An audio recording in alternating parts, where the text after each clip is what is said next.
விஜய், ஸ்டாலின், எடப்பாடி, சீமான். காம்ப்ளிகேட்டடான என்ன எதிர்பார்க்குறீங்க?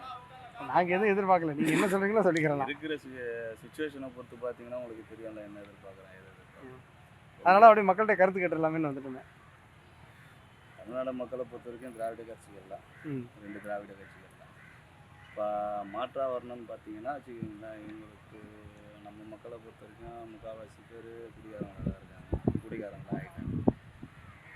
திரை வெளிச்சம், திரைப்புகழ், எனக்கு இந்த என்ன மாதிரி ஸ்டூடெண்ட்ஸு இப்போ நான் வந்து பார்த்திங்கன்னா வந்து இதுவெல்லாம் முடிச்சிட்டேன், காலேஜஸ் முடிச்சிட்டேன், பாலிடிக்ஸில் தான் இருக்கேன், ஸ்டூடெண்ட் பாலிடிக்ஸில் இருக்கேன்.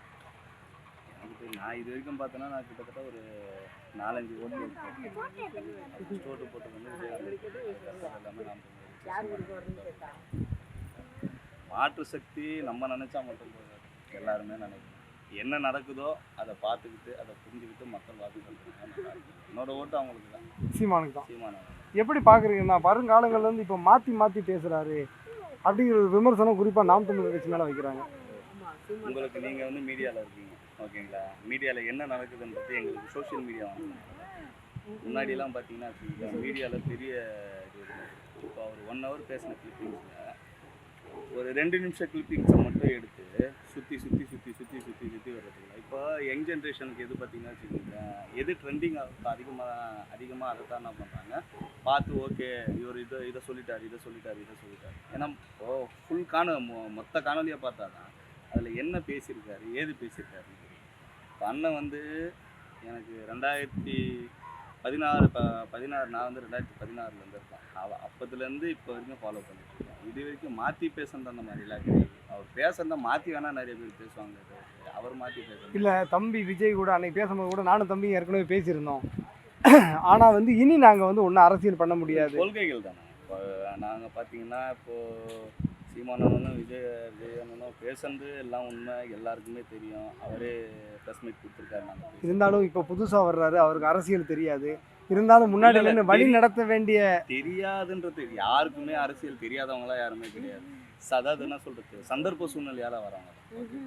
இதே இவரே வந்து விஜயை வந்து அவர் தலைவா படத்துக்கு என்ன பிரச்சனை வந்துச்சு, சர்க்கார் படத்துக்கு என்ன பிரச்சனை வந்துச்சுன்னு தெரியும், கத்தி படத்துக்கு என்ன பிரச்சனை வந்துச்சு.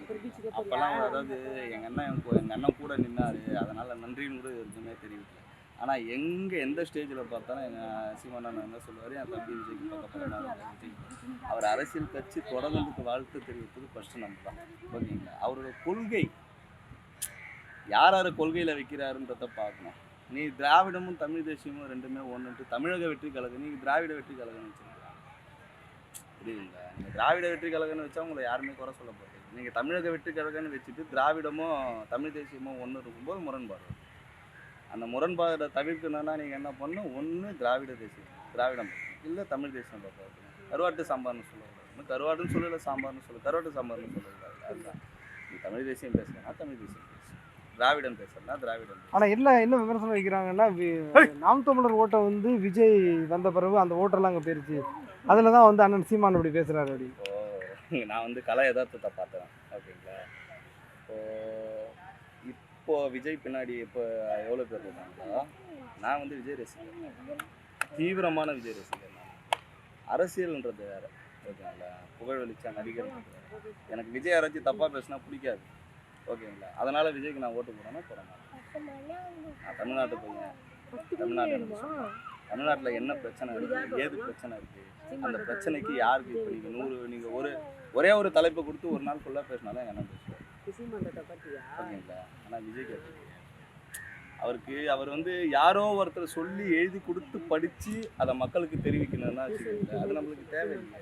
அது கேட்ட சினிமாவில் என்ன பண்ணுறீங்களோ அதே இதெல்லாம் எங்கேயும் பண்ணுறீங்க. ஸ்கிரிப்ட் பேப்பர் கொடுப்பாங்க, படிப்பீங்க, நடிப்பீங்க. கலை யதார்த்தம் அது கிடையாது.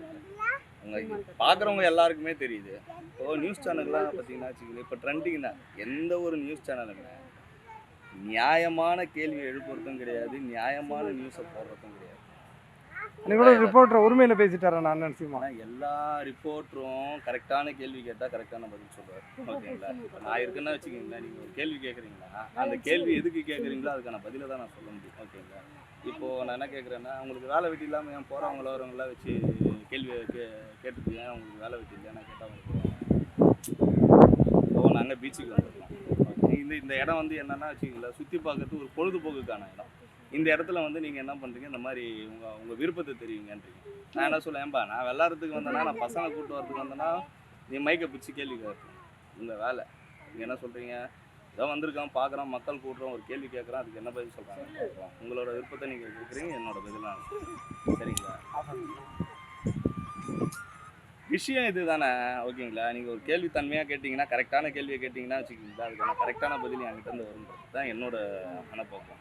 இப்போ வந்து 2026 வந்து மும்முனை போட்டின்றாரு. ஏன் 3 பேரை தவிர வேறு யாருமே நிற்கிறதே இல்லையா? சீமானை வந்து அந்த லிஸ்ட்டில் சேர்க்கறது இல்லையாண்ணா, என்ன காரணம்? நான் சொல்ல மெயின் ஸ்ட்ரீம் மீடியாவுக்கு என்ன தெரியுங்க, இப்போ இதே சீமான் வந்து எந்த டிவியும் போட மாட்டேங்க. ஆனால் டிஆர்பி வரணும்னா சீமானோட ஸ்பீச் மட்டும்தான் வரும். ஏன்னா சீமானோட ஸ்பீச் மட்டும்தான் எல்லா சேனல்லையும் ஒரு அரை மணி நேரம்னாலும் சின்ன பையன்லேருந்து பெரிய பையன் வரணும். உங்களுக்கு டிஆர்பி வேணும்னா சீமான் அண்ணன் வேணும், ஓகேங்களா. உங்களுக்கு டிஆர்பி வேணும்னா 24 hours சேனலில் விஜய் வந்துட்டார், விஜய் முகம் கழுவிட்டார், விஜய் துண்டு எடுத்து துடைக்க போகிறாரு, விஜய் வந்து பைக்கில் போகிறாரு, வராருங்கிறாரு. இன்னும் ஒரு இந்த எலெக்ஷன் முடிஞ்சிட்ட அப்புறம் விஜய் பற்றி பேசுவீங்களா? எலெக்ஷன் வராப்பல, எலெக்ஷனை முடிஞ்சிட்ட பிறகு விஜய் பற்றி பேசுவீங்களா? இதே நியூஸ் சேனல் தானே, இதே மெயின் ஸ்ட்ரீம் மீடியா தானே விஜயகாந்த் வந்துட்டாரு, கிளம்பிட்டாரு, போயிட்டாரு அப்படின்னாங்க. இப்போ விஜயகாந்த் எங்கே இப்போ அதாவது என்னென்னா ஒரு தார்மீகமான ஒரு மனசாட்சி இல்லாமல் நடந்துக்கிறாங்க. அதுதான் ரொம்ப தப்பான விஷயம். இருக்கிற உண்மை வெற்றி பெறணுன்ற கலா யதார்த்தத்தை சீமானனை ஜெயிக்கிறாரு தோக்குறாருன்றது சீமானனை தமிழ்நாட்டுக்கு வேணுமா? அதுதான் அவர் ஜெயிக்கிறாரு தோக்குறாருன்றது வேற. சீமானனை தமிழ்நாட்டுக்கு வேணுமா வேணாமா? அவர் ஜெயிச்சாலும் அவர் கூட தான் இருப்போம், தோத்தாலும் அவர் கூட தான் இருப்போம். அவர் ஜெயிக்கவே இல்லைனாலும் கடைசி வரைக்கும் அவர் சொல்கிற முச்சந்தியில் நின்று செத்து போகிறாங்க, அவர் அது வரைக்கும் அவர் கூட தான் இருக்கும். ஏன்னா நான் வந்து தமிழ், ஓகேங்களா. நான் இந்த ஊருக்காக ஏதாச்சும் ஒன்று செய்யணும்னு நினைக்கிறேன்.